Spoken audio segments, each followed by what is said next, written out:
on a entendu des gonds qui sautaient et finalement c'est notre wagon qui a été ouvert. Alors là, c'était tout de suite affreux. Ces hommes nous ont dit, on peut sortir, vous sortez, mais vous laissez tout. Qui est-ce qui n'emmène pas son sac à main? Tout le monde doit emmener au moins son sac à main. Il fallait tout laisser.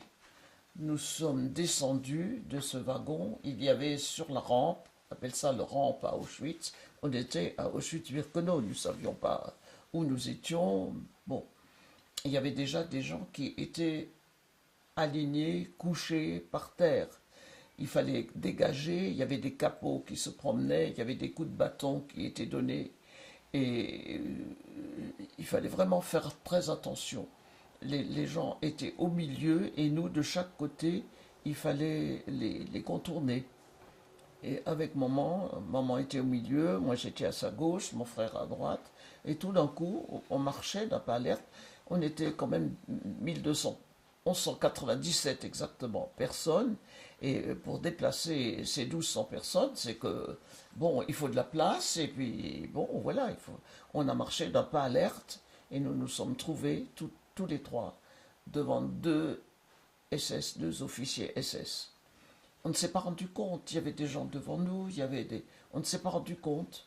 Et quand nous sommes arrivés devant eux, il m'a intimé l'ordre d'aller à gauche et maman et mon frère à droite. J'étais désigné pour le travail. On est arrivé dans un grand hall. Dans ce grand hall, on nous a intimé l'ordre de nous déshabiller et de tout laisser dans un coin. On s'est d'abord regardé parce que, bon, c'est pas facile.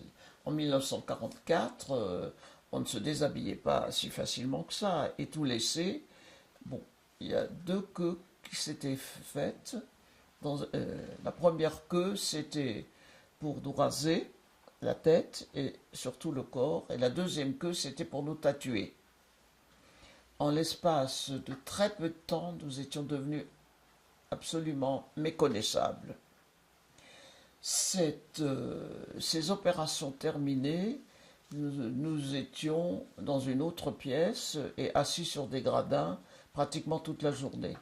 Personne ne nous a demandé si nous avions faim, si nous avions soif. C'est surtout de soif que nous avons souffert. D'ailleurs, dans le camp à Auschwitz, j'ai beaucoup souffert de la soif. J'avais tellement soif que je n'avais même plus faim.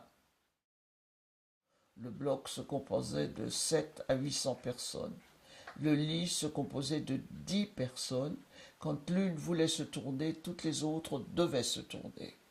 La nuit, nous n'avions pas le droit de sortir. Il y avait des seaux et le matin, à la descente du lit, on nous a donné un seau pour aller au Washraum. Le Washraum, c'était tout ce qu'il y a de plus primaire, c'est-à-dire que c'était une espèce d'abreuvoir prolongé et au-dessus, il y avait les canalisations d'où sortait l'eau.